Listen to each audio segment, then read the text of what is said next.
Shabbat Shalom, meus irmãos, estamos ao vivo, mas esse Shabbat, continuar estudando as Escrituras, terminando a história de José, ou Yahussef, como era seu nome no hebraico. Vamos mostrar o que acontece agora com o tempo em que José ele é exaltado e até o momento em que ele reencontra seu pai Jacó, ou Yaakov, né? Vamos orar. Yahweh, nosso eterno, te damos graças pelos sinceros que estão aqui reunidos para ouvir a tua palavra, não para prestigiar homens, não para exaltar coisas mundanas, mas para te buscar, ó Pai, e receber o teu conhecimento, a tua revelação da verdade. Em nome do Messias, pedimos a tua bênção, cobertando nossos pecados, em nome de Yahushua. Assim seja. Bom, meus queridos, nós estamos mais uma vez aqui para estudar esse livro maravilhoso, que é o livro de Jazar. E eu espero que você esteja compreendendo aí esse ensinamento que nós temos passado. E hoje vamos continuar vendo aí o que vai acontecer na história. Quando Isaac terminou as instruções a Yaakov, né, o Jacó, os nomes aqui estão meio estranhos, porque eu peguei uma tradução, uma versão, na verdade, uma tradução do inglês bem diferente. Aí, esses nomes você deve ignorar. Mas eu vou estar falando os nomes e o equivalente no português, tá? Então, quando Isaac terminou as instruções a Jacó e seus filhos, ele entregou o espírito e morreu. E foi recolhido por seu povo. E Jacó e Esaú caíram sobre o rosto de seu pai Isaac e choraram. E Isaac tinha 180 anos de idade quando morreu na terra de Canaã, em Hebron. Então seus filhos o levaram para a caverna de Macpela, que tinha sido comprada por Abraham, dos filhos de Het, com possessão de um local para enterros. E todos os reis da terra de Canaã foram com Jacó e Esaú enterrar Isaac. E todos os reis de Canaã mostraram grande honra a Isaac em sua morte. E os filhos de Jacó e os filhos de Esaú foram descalços sobre todo o caminho, andando e lamentando até chegarem a Kiriat Arba. E Jacó e Esaú enterraram seu pai Isaac na caverna de Macpela, que é em Kiriat Arba, em Hebron. E eles enterraram-no com grande honra, como no funeral de reis. Esses detalhes a Bíblia não traz, que os patriarcas eram tidos em alta conta em toda a terra de Canaã. Eles eram realmente homens notáveis. E apesar de que na história geral, né, que nós aprendemos na escola, isso nem sequer é mencionado. Mas eles eram sim homens de destaque na terra de Canaã. E o livro de Jazar traz um dado muito interessante sobre a herança dos filhos de Jacó e a herança dos filhos de Esaú, o irmão dele. Nesse enterro, Nebaiote, o filho de Ismael, né, o Ismael, estava na terra com seus filhos, e Esaú naquele dia o consultou dizendo, note, historicamente, você vê uma aproximação dos filhos de Esaú com os filhos de Ismael, né? Ou Esaú com os filhos de Ismael. E Nebaiote disse, o que é isso que Jacó disse a ti? Eis que todos os filhos de Canaã vivem com segurança em suas terras. E Jacó disse que irá herdá-la com sua semente todos os dias. Vá agora, portanto, e pegue as riquezas de teu pai e deixe Iacove, teu irmão, na terra, como ele tem falado. E Esaú levantou-se e voltou a Iacove, e fez tudo que Nebaiote, o filho de Ismael, tinha aconselhado. Esaú tomou todas as riquezas que Isaac tinha deixado, as almas, as bestas, o gado, a propriedade, todas as riquezas. Ele não deu nada ao seu irmão Iacove. Iacove tomou toda a terra de Canaã, do rio Mizraim, o Egito, até o rio Eufrates. E ele o tomou como posse eterna para seus filhos e para sua semente depois dele para sempre. E Iacove também tirou seu irmão Esaú na caverna de Macpela, que é em Hebron, que Abraham havia comprado de Efron como uma possessão de um local de enterro, para ele e a sua semente para sempre. E Iacove escreveu tudo no livro de compra, assinou e testemunhou tudo isso com 4 testemunhas fiéis. E estas são as palavras que Iacove escreveu no livro, dizendo: a terra de Canaã e todas as cidades dos hititas, os heveus, os jebuseus, amorreus, perizeus, girgaceus, todas as 7 nações do rio Mizraim, Egito, até o rio Eufrates. Então, isso é um dado tremendo, porque essa disputa pela terra lá de Canaã, que chamam de Palestina hoje, não tem sentido. Isso, desde a antiguidade, foi dado como herança não aos filhos de Esaú, não aos filhos de Ismael, mas aos filhos de Jacó, as 12 tribos de Israel. E isso é fantástico, porque mostra realmente as raízes históricas da disputa desse local, chamado Terra Santa. Bem, naqueles dias da morte de Isaac, Yahweh mandou e causou uma fome sobre toda a terra. Naquele tempo, o rei Faraó de Mizraim, ou Egito, estava sentado no seu trono na terra de Mizraim, deitado em sua cama, e teve sonhos. E Faraó viu em seu sonho que ele estava em pé pelo lado do rio Mizraim. E quando ele estava em pé, viu 7 vacas gordas bem favorecidas e em gordura vieram do rio. E outras 7 vacas magras e mal favorecidas vieram depois delas, e as 7 vacas mal favorecidas engoliram aquelas bem favorecidas. E ainda sua aparência estava doente, como no início.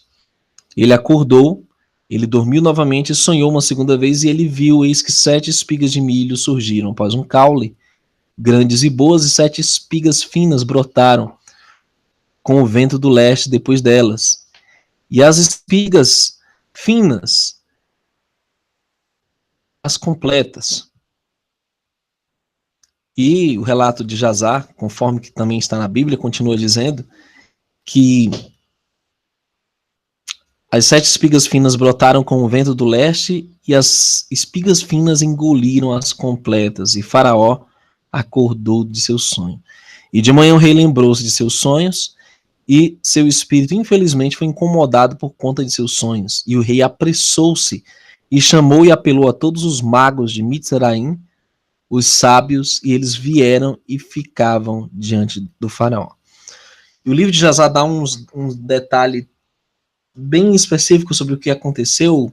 Os magos vieram, interpretaram que se tratava de 7 reis e tal, e depois disseram que eram 7 filhos, todas interpretações mirabolantes. E o faraó percebeu que eles estavam enrolando, e o rei ordenou que uma proclamação fosse enviada ao longo de Mizraim para matar todos os mágicos que estavam em Mizraim, no Egito, e nenhum deles deveria permanecer vivo. E os comandantes da guarda pertencentes ao rei levantaram-se, e cada homem tomou sua espada e começaram a matar os magos do Egito e os sábios.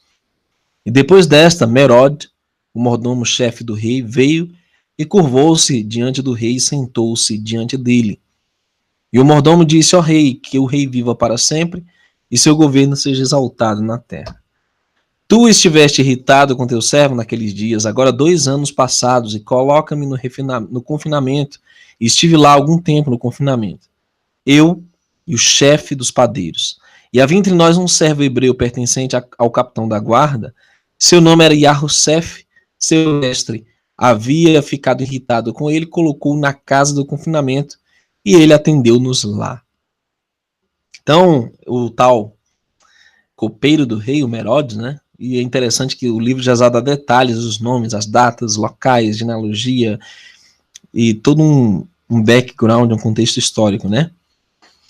E olha só, o rei ouviu as palavras do mordomo-chefe e ordenou que os sábios de Mitzraim não fossem mortos. E o rei ordenou a seus servos a trazerem a Rossef diante dele e disse: vá a ele e não aterrorize a ele para que ele não fique confuso e não saiba falar corretamente. E os servos do rei foram para Yahussef e trouxeram-lhe as pressas da masmorra. E os servos do rei o barbearam, mudaram sua vestimenta de prisão, e ele veio diante do rei. E o rei estava sentado no seu trono real, em um vestido principesco ao redor com um éfode dourado. E o ouro fino cintilava, e o carbúnculo e o rubi e a esmeralda, juntamente com todas as pedras preciosas que estavam na cabeça do rei. Deslumbravam os olhos, e Rossef maravilhou-se muito com o rei. E o trono no qual o rei sentou estava coberto com ouro e prata e com pedras de ônix, e ele tinha 70 degraus. E esse é um outro dado interessante. O faraó tinha um trono que tinha 70 degraus. E interessante, porque 70 é um número que é altamente significativo. 70 são o número de nações, 70 é o número de línguas, 70 é o número de discípulos que o Messias enviou para ministrar as boas novas, quando ele ainda estava conosco aqui na Terra. Então, 70 é o número de pessoas que subiram ao Egito, né, na casa de Jacó. Então, é muito significativo. E 70 realmente tem a ver com as línguas e os idiomas, né, das nações, conforme veremos a seguir. E o costume em toda a terra de Mizraim era de que cada homem que viesse falar com o rei, se ele era um príncipe ou que era estimável diante do rei, subia ao trono do rei até o 31º passo, o primeiro degrau. E o rei descerá para o 36º degrau e falava com ele. E Rossef estava revestido com o espírito do Eterno diante do rei, e ele sabia que todas as coisas iriam acontecer ao rei à frente desse dia. E ele sabia que a interpretação adequada do sonho do rei, ele falou diante do rei. E Rossef encontrou favor aos olhos do rei, e o rei inclinou suas orelhas, seus ouvidos e seu coração, e ouviram todas as palavras de Rossef. E Rossef disse ao rei: não imaginas que são 2 sonhos, pois ele é apenas um sonho. Pois o Altíssimo escolheu fazer em toda a terra, demonstrou ao rei o seu sonho, e isso é a própria interpretação do seu sonho. Quando 7 vacas boas, espigas de milho, são 7 anos, e as 7 vacas magras e as espigas de milho finas também são 7 anos. É um único sonho. Então, a Bíblia fala, né, da revelação desse sonho e o significado. E nós já sabemos, 7 anos serão de grande abundância na terra e os 7 anos seguintes de fome. E uma fome muito grave, toda a abundância será esquecida da terra e a fome vai consumir os habitantes da terra. O rei sonhou um sonho e o sonho repetiu-se ao faraó. Portanto, a coisa estabelecida por Urim, e Urim, o Altíssimo, né, as trará em breve. Agora, portanto, vou te dar conselhos para livrar tua alma, as almas dos habitantes da terra, do mal da fome. Busca em todo o reino um homem muito discreto e sábio que conhece todos os assuntos do governo e nomeie superintendente sobre toda a terra do Egito. E aqui que fica interessante, porque no Gênesis, né, ali na porção que fala dessa história de José, a partir do capítulo 37 em diante, capítulos 40 em diante, até o último capítulo de Gênesis é todo sobre José, né, uma boa parte do livro de Gênesis é sobre José. Por quê? Porque exatamente José é um símbolo do Messias, um homem que viria salvar toda a terra da fome espiritual, da destruição, da morte eterna. E Rossef era conhecido como o sonhador, né? O interpretador de sonhos, e ele vai, mas não com facilidade, porque o Gênesis diz que ele revelou o sonho, acabou-se, já foi exaltado em todo o Egito, e não foi bem assim. Tem mais detalhes a essa história. O que aconteceu? Os egípcios desconfiados, né, o próprio faraó desconfiado, e o que ele faz? Eles ainda resistem.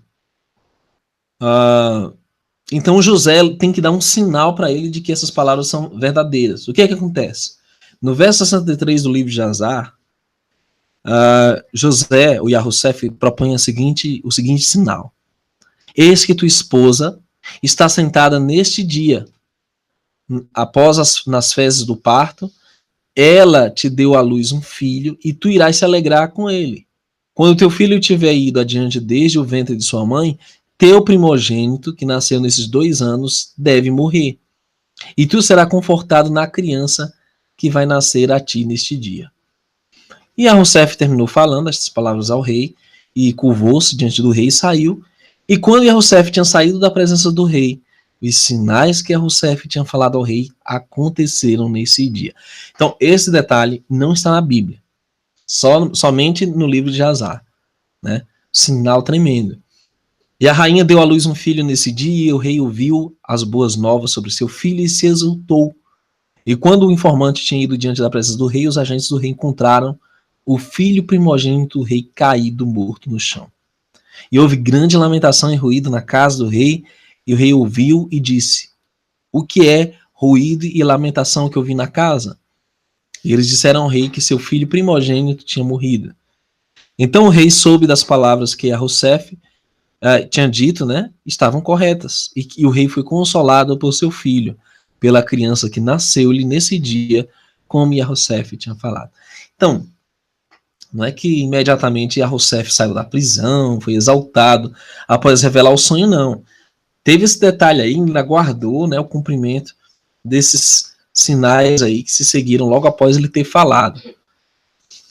O verso 9 diz que todos os oficiais respondendo ao rei disseram: certamente está escrito nas leis de Mitzraim que não deve ser violado, que nenhum homem deve reinar sobre o Egito, nem ser o segundo para o rei, mas apenas aquele que tem conhecimento em todas as línguas dos filhos dos homens. Agora, portanto, nosso Senhor e Rei, eis que este homem hebreu só sabe falar a língua hebraica, ele pode ser sobre nós o segundo no âmbito do governo, um homem que nem mesmo conhece nossa língua. Aí isso que é interessante. Os faraós, da antiguidade, eles eram altamente cultos, e esse cara está no trono do Egito, esse faraó deveria falar as 70 línguas, ou todas as línguas das nações. Até porque o Egito era um império mundial, digamos assim, eles tinham influência mundial nessa época.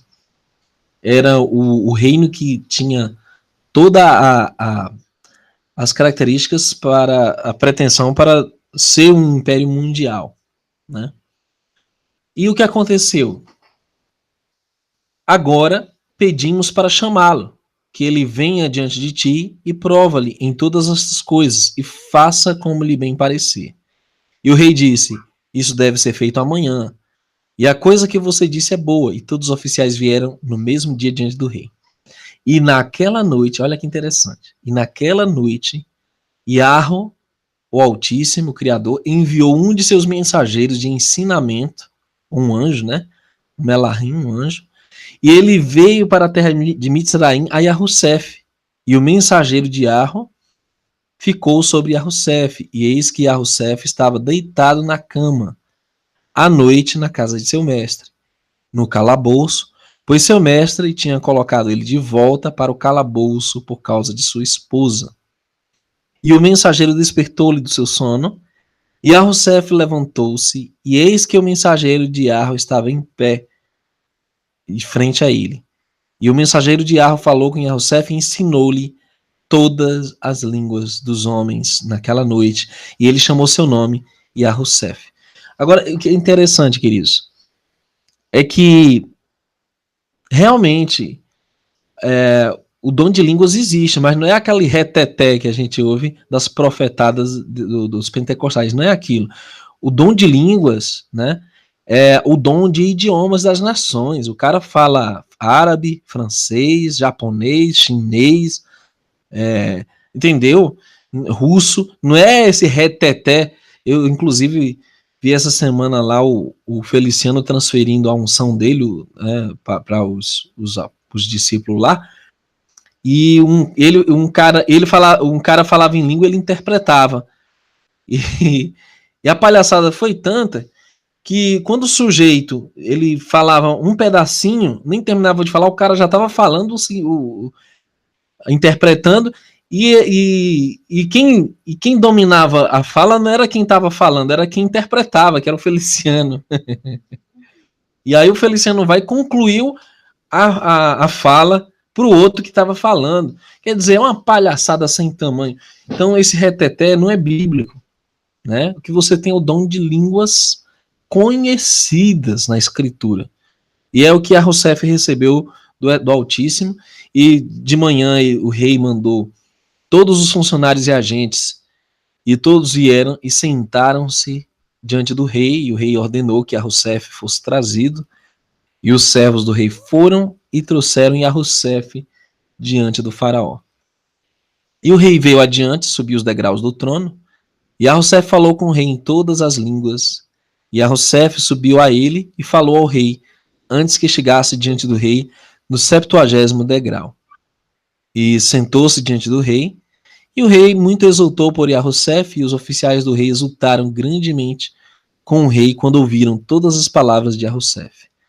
E a coisa parecia boa aos olhos do rei da diretoria, nomear Rousseff para ser segundo ao rei sobre a terra inteira de Mitzraim, o Egito.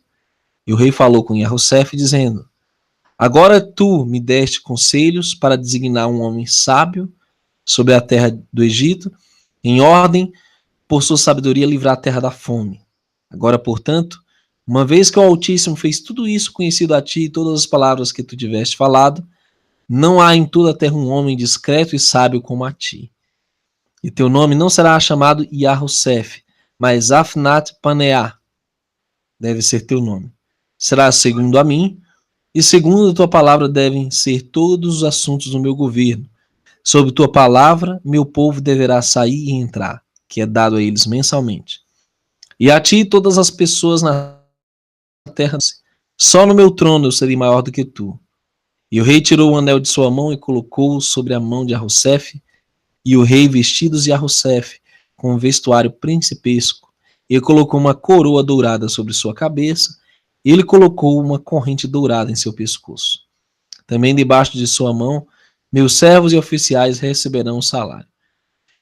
É interessante porque José, ou Rousseff, é um paralelo com Jesus.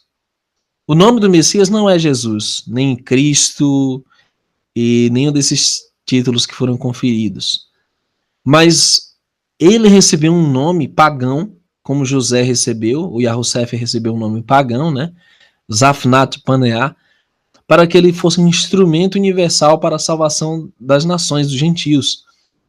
E tudo ocorre com a permissão do Eterno. Ele receber esse nome era uma forma de ele se tornar mais acessível ao povo egípcio.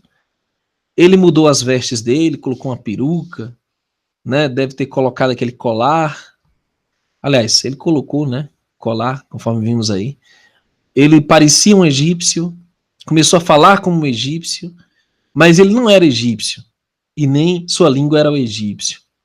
Assim fizeram, foi permitido fazer com o Messias. Ele ganhou um status romano, né? Um nome romano, vestes romanas, toda uma caricatura gentílica, mas ele vai se revelar muito em breve como um Yahudim, como um hebreu que vai governar as nações com vara de ferro. E aí as pessoas não vão enxergar ele mais como Jesus, nem Cristo, mas vão enxergá-lo como o hebreu Yahushua, o Mashiach de Israel, o rei do reino de Israel. E tudo isso é um paralelo ao que vai acontecer nos últimos dias. E veio amanhã, e o rei mandou todos os funcionários, agentes, vieram, sentaram-se diante do rei, e ele ordenou que Rousseff fosse trazida, E os servos do rei foram e trouxeram Yahusef diante de Faraó. E o rei veio adiante e subiu os degraus do trono, e Yahusef falou com o rei em todas as línguas. E Yahusef subiu e falou ao rei, antes que chegasse diante do rei no 70º degrau, e sentou-se diante do rei. E o rei muito exultou por Yahusef, e os oficiais do rei exultaram grandemente com o rei, quando ouviram todas as palavras de Yahusef. E a coisa parecia boa aos olhos do rei da diretoria, nomear Yahusef ser segundo ao rei sobre toda a terra do Egito. E o rei falou com Yahusef, dizendo: agora tu me deste conselhos para designar um sábio sobre toda a terra do Egito, em ordem, por tua sabedoria, livrar a terra da fome. Agora, portanto, uma vez que o Altíssimo fez tudo isso conhecido a ti, e todas as palavras que eu tiver falado, não há em toda a terra um homem discreto e sábio como a ti. E teu nome não será chamado mais Yahusef. Bom, nós vimos isso, né? E todos os alimentos que Yahusef e os egípcios haviam reunido durante os 7 anos de abundância foram assegurados para a terra, nos depósitos para os 7 anos de fome, para manter a terra inteira. E os habitantes do Egito preencheram cada homem sua loja e seu lugar escondido com milho, para ser apoio durante a fome. E Yahusef colocou todo o alimento que tinha reunido em todas as cidades de Mizraim, e ele fechou todos os depósitos, e sentinelas foram colocados sobre eles. E a esposa de Yahusef, Osnat, a filha de Potífera, gerou-lhe 2 filhos, Manassé, né, e Efraim. Manassés e Efraim. E Yahusef tinha 34 anos de idade quando gerou-os. Isso é muito interessante.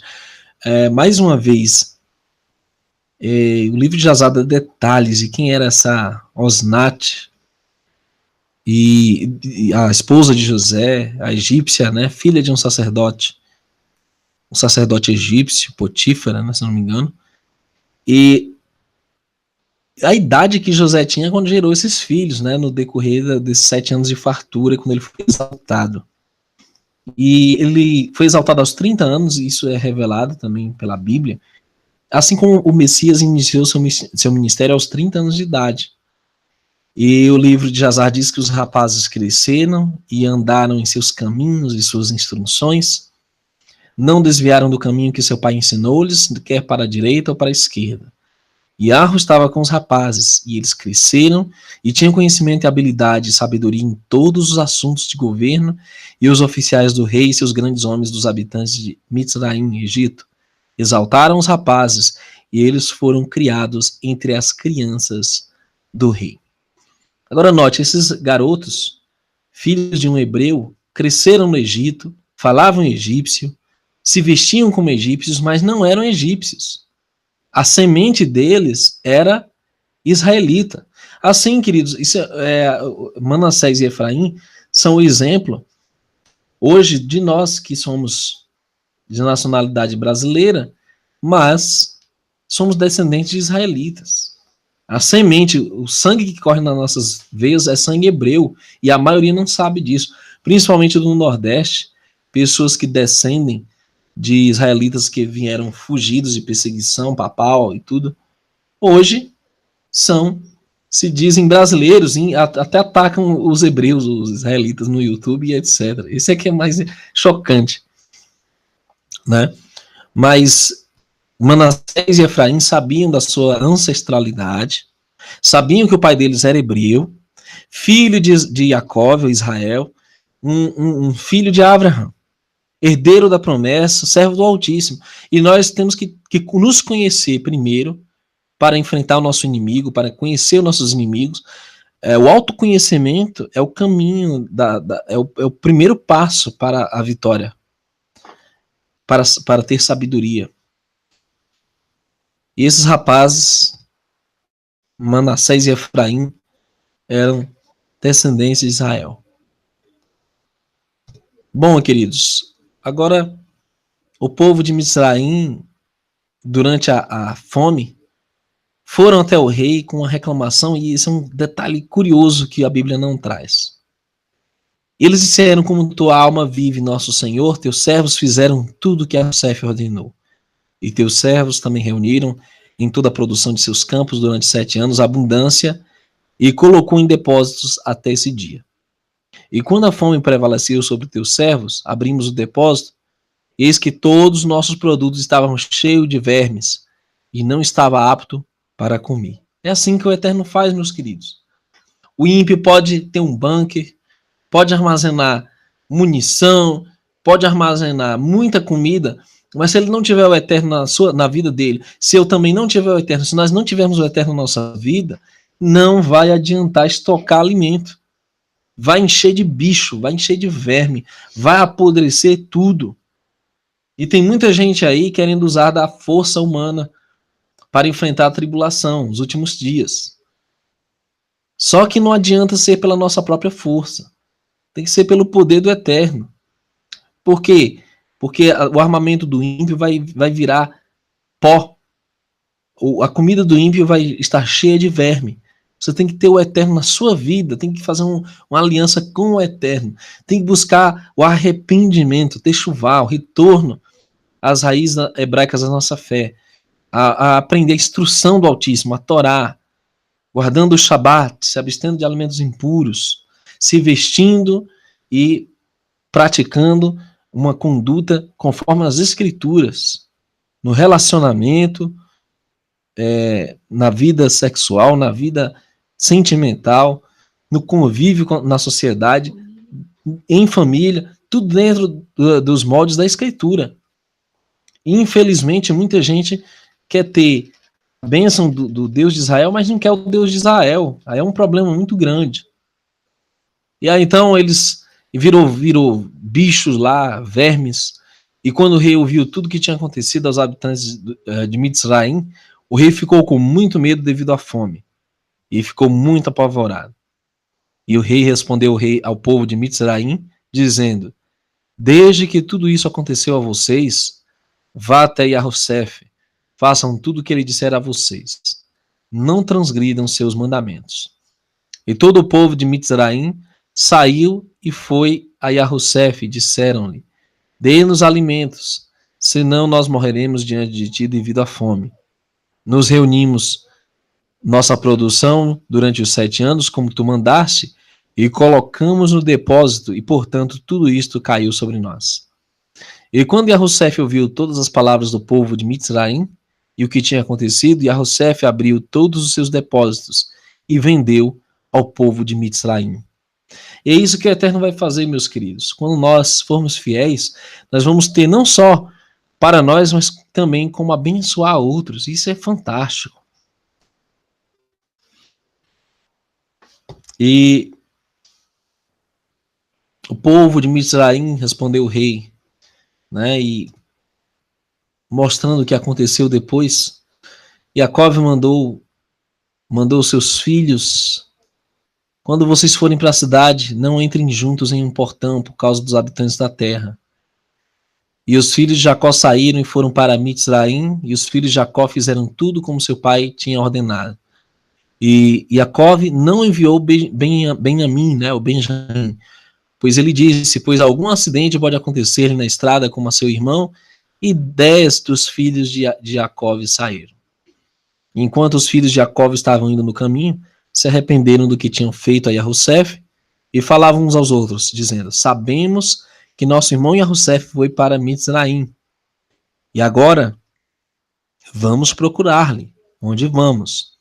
E se pudermos encontrá-lo, vamos tomar-lhe de seu mestre por um preço de resgate, e se não, pela força, e nós vamos morrer por ele.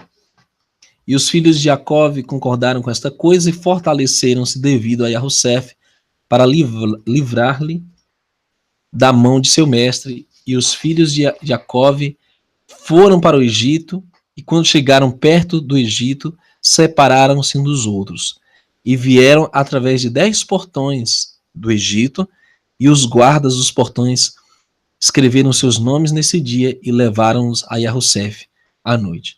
E esse é um detalhe que a Bíblia não fala, que o intuito deles de ir ao Egito não era só para comprar comida, mas para reencontrar o irmão perdido. E é um paralelo para os dias de hoje. Existe as tribos perdidas de Israel. E alguns israelitas judeus, né, os Yahudins, vão se arrepender do mal que fizeram seus próprios irmãos e vão buscar restaurar as duas casas de Israel. Existem judeus sinceros que vão se arrepender, reconhecer o Messias, Yahushua, né, como chamam de Jesus, e vão proclamar a restauração das duas casas. Isso é profético. E quando os filhos de Jacó vinham na cidade, se uniram na cidade para procurar José, antes de comprarem um milho, e foram para os muros das meretrizes e procuraram Yahussef nos muros das meretrizes durante 3 dias, pois pensaram que Yahussef vivia nos muros das prostitutas, pois Yahussef era muito bonito e bem favorecido. E os filhos de Jacó procuraram Yahussef 3 dias e não puderam encontrá-lo. E o homem que foi definido sobre o depósito aberto procurou por aqueles nomes que Yahussef tinha dado a ele, e ele não encontrou-os. E ele foi a Yahussef dizendo: esses 3 dias se passaram, esses homens cujos nomes que tu deste a mim não vieram. E Yahussef mandou servos a procurar esses homens em todo o Egito e trazê-los diante de Yahussef. E os servos de Yahussef foram ao Egito e não puderam encontrá-los. Em seguida foram a Goshen e não estavam lá. E em seguida foram para a cidade de Ramsés e não foi possível encontrá-los. E o povo de Mitzraim respondeu o rei dizendo... Bom, isso nós já vimos. E então o que acontece? Eles não foram encontrados, mas por fim, eles foram ao encontro, né, de Yahussef para comprar o alimento. E Yahussef disse-lhes: é isso que tenho dito de vocês, são espiões.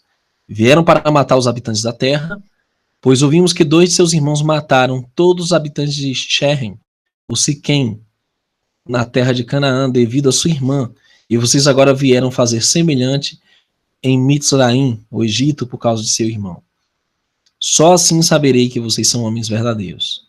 Se vocês enviarem para casa um entre vocês para buscar seu irmão mais jovem de seu pai, trazê-lo aqui para mim. E fazendo esta coisa, vou saber que vocês estão certos. E Yahussef chamou 70 homens poderosos e disse-lhes: peguem estes homens e leve-os ao confinamento. E os valentes levaram os 10 homens, segurando-os, colocaram-nos em confinamento e ficaram no confinamento 3 dias.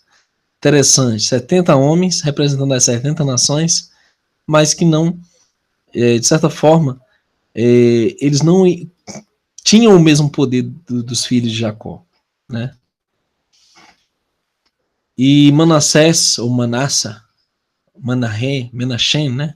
O filho de Yahussef levantou a Simeão e Manassés acertou um golpe forte em Simeão, com um punho contra a parte de trás do seu pescoço. E Simeão foi atiçado em sua fúria. E Manassés segurou Simeão, e ele segurou violentamente, prendeu e o trouxe para a casa de confinamento, e todos os filhos de Jacó ficaram espantados com o ato do jovem. E Simeão disse a seus irmãos: nenhum de vocês deve dizer que fui dominado por um egípcio, um Mitzri, mas fui dominado por um da casa de meu pai. Interessante porque os filhos de Jacó, conforme vimos no penúltimo hangout, eram homens poderosíssimos, que sozinhos conquistaram cidades fortificadas. E ele levou uma sola desse Manassés, né? E não sabendo que ele também era hebreu. E por isso que vai espantar muitos pretensos judeus descobrir que alguns gentios têm o mesmo poder que eles, porque são da mesma família, são da mesma semente, né? Entraram e aí José fez um teste com eles, colocando alguns tesouros dentro dos sacos de alimento.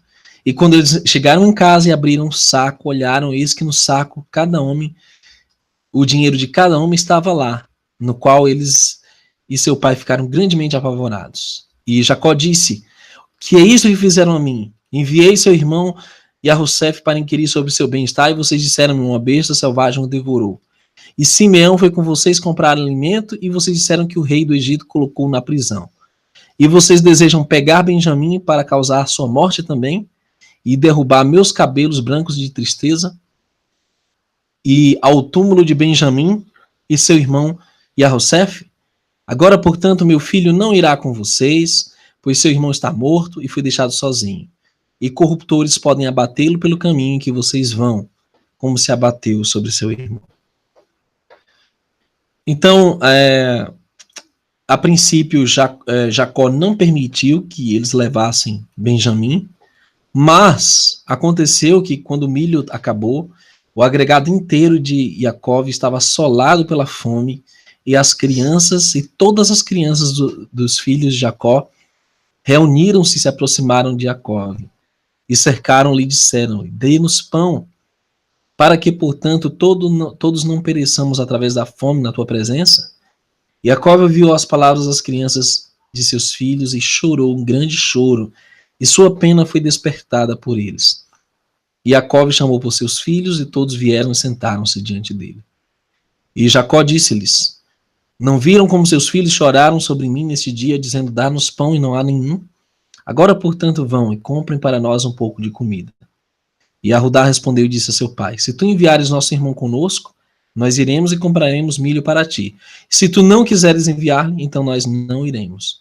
Pois certamente o rei do Egito nos obrigou, dizendo: vocês não deverão ver meu rosto, a menos que seu irmão esteja com você. Pois o rei de Mitzraim é um forte e poderoso rei, e eis que, se não formos a ele, se formos a ele sem nosso irmão, todos nós seremos condenados à morte. Então, muitas coisas não são explicadas na Bíblia, né, no livro de Gênesis. Porque se eles eram homens poderosos que tinham dominado as cidades e vencido os cananeus, por que eles deveriam temer o rei do Egito? Havia um motivo, né? E José estava fazendo uma prova, um teste com eles para ver se eles ainda estavam egoístas, sanguinários, né, cheios de ódio, para ver se eles não haviam se arrependido, né? E Judá, ou Yahudá, disse a seu pai: dê-nos o rapaz em meus cuidados, e desceremos ao Egito, e compraremos milho.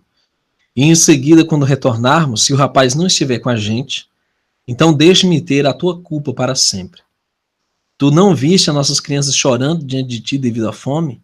Não há nenhum poder em tua mão para satisfazê-los? Agora deixe de pena. Deixe que tua pena se desperte por eles e envie nosso irmão conosco, que nós iremos. Pois com a bondade de Yahweh, para nossos antepassados será manifestada a ti.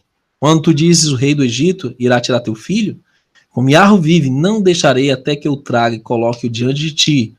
Mas peça por nós a Yahweh, que ele possa lidar gentilmente conosco, para que possamos ser recebidos favoravelmente e gentilmente diante do rei do Egito e seus homens, pois agora nós teremos retornado pela segunda vez com teu filho.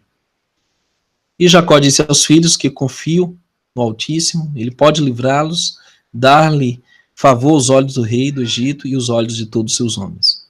Agora, portanto, o homem levem em suas mãos o presente de que possa ser obtido na terra, e levem diante dele. O Altíssimo Todo-Poderoso há de dar favor, para que ele possa enviar Benjamim e Simeão, vosso irmão, com vocês. Então, mais uma vez, a fé de Jacó se manifesta, e ele confia plenamente que o Eterno iria preservar os filhos dele, e eles retornam a Mitzraim, ou seja, ao Egito. E quando Yarosef, né, o José, viu seu irmão Benjamim, ou Benjamim com eles, saudou-os, e estes homens chegaram à casa de Yarosef. E eu estava vendo um documentário outro dia, mostrando um sítio arqueológico de um local que poderia ser a casa de José no Egito. É fantástico. Porque a estrutura da casa não é como a casa dos egípcios, é uma estrutura hebraica, semita, né? E nessa casa também havia um túmulo, e é fantástico, porque lá tinha também 12 sepulturas, se não me engano, nessa casa de José. E arqueologicamente você vê que havia um lugar onde os hebreus moraram, que a Bíblia chama de Goshen, mas arqueologicamente eles chamam de Avares, né? Porque são tempos muito remotos e as coisas mudaram no decorrer dos séculos, dos milênios, mas não há como refutar essa realidade da influência hebreia sobre os filhos do Egito, os filhos de Mitzraim. E quando Yahussef veio, seu irmão, filho de sua mãe, Raquel, né, o Rahel, Yahussef ordenou o superintendente de sua casa dar a seus irmãos de comer, e ele o fez, e ao meio-dia Yahussef mandou seus homens entrarem diante dele, com Benjamim, e os homens disseram ao superintendente da casa de Yahussef relativo à prata que foi devolvida em seus sacos, e ele disse-lhe, isto será bem para vocês, não tenham medo. E trouxe seu irmão Simeão até eles. E Simeão disse a seus irmãos, o Senhor dos egípcios agiu muito gentilmente comigo, ele não me manteve preso, como você viu com seus olhos, pois quando vocês saíram da cidade, ele me libertou e tratou-me gentilmente comigo em sua casa. E Arudá tomou Benjamim pela mão e vieram diante de Yahussef e curvou-se no chão. E os homens deram um presente a Yahussef e todos eles sentaram-se diante dele e Yahussef disse a eles, está tudo bem com vocês? Está tudo bem com seus filhos? Está tudo bem com o pai idoso? Eles disseram, está tudo bem. E Arudá tomou registros de que Jacó tinha enviado e deu-lhe na mão de Yahussef. E Yahussef leu a carta e conheceu a letra de seu pai, e ele quis chorar. E ele entrou em uma sala interior e chorou um grande choro, e ele saiu. E ele levantou os olhos e viu seu irmão Benjamim e disse, este é seu irmão de quem falaram para mim. Benjamim se aproximou de Yahussef, e Yahussef colocou sua mão sobre a cabeça e disse, que o Altíssimo possa ser bom para ti, meu filho. E aí, quando Yahussef viu seu irmão, filho de sua mãe, desejou novamente chorar. Entrou na câmara e chorou lá, e lavou o rosto e saiu. E absteve-se do choro e disse, preparem comida. E Yahussef tinha uma taça de onde ele bebeu e era de prata, belamente incrustada com pedras de ônix e bidélio. E Yahussef colocou a taça aos olhos dos irmãos enquanto estavam sentados para comer com ele. E Yahussef disse aos homens, eu sei por esta taça que Ruben é o primogênito, Simeão, Levi, Arudá, Issacar, Zebulon são filhos de uma mãe. Assento-vos para comer de acordo com seus nascimentos. E ele também colocou os outros de acordo com seus nascimentos e disse-lhe, eu sei que seu irmão mais jovem não tem nenhum irmão, e como ele não tem nenhum irmão, ele deve, portanto, sentar e comer comigo. E Benjamim subiu diante de Yahussef e sentou-se no seu trono. E os homens contemplaram os atos de Yahussef e estavam espantados com eles. E os homens comeram e beberam nesse momento com Yahussef, e ele deu em seguida presentes. E Yahussef deu um presente a Benjamim, Manassés e Efraim viram os atos de seu pai. E eles também deram presentes a ele. E Osnat, a esposa de José, deu-lhe um presente. E haviam 5 presentes na mão de Benjamim. E Yahussef trouxe vinho para beber, e eles não quiseram beber. E eles disseram, desde o dia em que Yahussef foi perdido, nós não bebemos vinho, nem comemos qualquer iguarias. E Yahussef jurou-lhes, e ele instituiu-lhes muito. Ele insistiu-lhes muito, e beberam abundantemente com ele naquele dia. E Yahussef depois virou-se para seu irmão Benjamim para falar com ele, e Benjamim ainda estava sentado no trono diante de Yahussef. Então, essa é uma prova que José fez com os irmãos para ver se eles continuavam ciumentos, invejosos, né? E eles passavam em todos os testes, eles realmente estavam arrependidos. Isso mostra que todo Israel, todas as tribos haverão homens arrependidos que entraram no reino, né? E Benjamim subiu diante de Yahussef. E aí o livro de Jazar cita que José se revela para Benjamim e disse, olha, sou teu irmão, não conte para eles, eu vou fazer um teste com eles. E posteriormente ele fez um teste, né, mandando comida, mas colocando o cálice, né, nas coisas de Benjamim. E aí o que acontece? Os irmãos se revoltam, juram que não fizeram aquilo, que não pegaram nada, e essa foi a prova final. Se eles estariam dispostos a dar a própria vida em função da vida do irmão Benjamim, antes do que entregá-lo à morte. E o livro de Jazá conta uns detalhes muito impressionantes, que é a exibição do poder dos irmãos de José. Um dos irmãos ordena que Naftali corra e conte o número de ruas do Egito, e ele vai e rapidamente passa por todo o Egito e conta as ruas. E Judá, no momento em que Judá vai responder, né, pelas acusações de terem roubado o cálice, né, os copos de prata, etc., ele dá uma exibição de poder imenso, tremendo, né? Ele levanta lá, não sei, levantou lá umas colunas, não sei como foi, e aí José manda que Efraim também faça a mesma exibição, e Efraim consegue fazer a mesma coisa que Judá.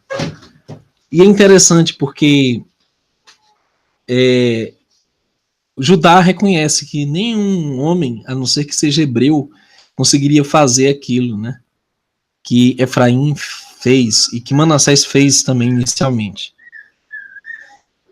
E finalmente José os humilha, e José então se revela como sendo aquele a quem foi abandonado pelos irmãos, vendido como escravo. Ele se revela como aquele que finalmente foi um instrumento para a salvação de todo mundo, não só do povo gentil, mas também do povo hebreu, povo de Israel. E ele, conforme está na Torá, no livro de Gênesis, diz: olha, não foram vocês, foi o Eterno, foi o Criador que permitiu tudo isso. Portanto, não se culpem. E eles realmente dão sinais que estão arrependidos.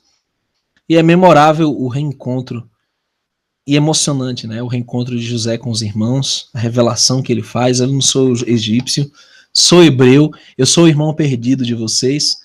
Assim como nos últimos tempos, o Eterno vai reunir as tribos perdidas, e nós vamos se reencontrar com todos os nossos irmãos israelitas, e eles vão entender que nós somos os irmãos perdidos deles.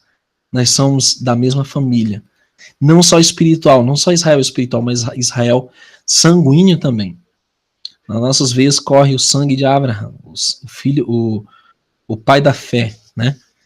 E isso é profético, isso vai se cumprir nos últimos tempos, quando finalmente nós vamos se encontrar com o nosso pai, o Eterno, como Jacó foi chamado e recebeu a notícia: olha, teu filho está vivo.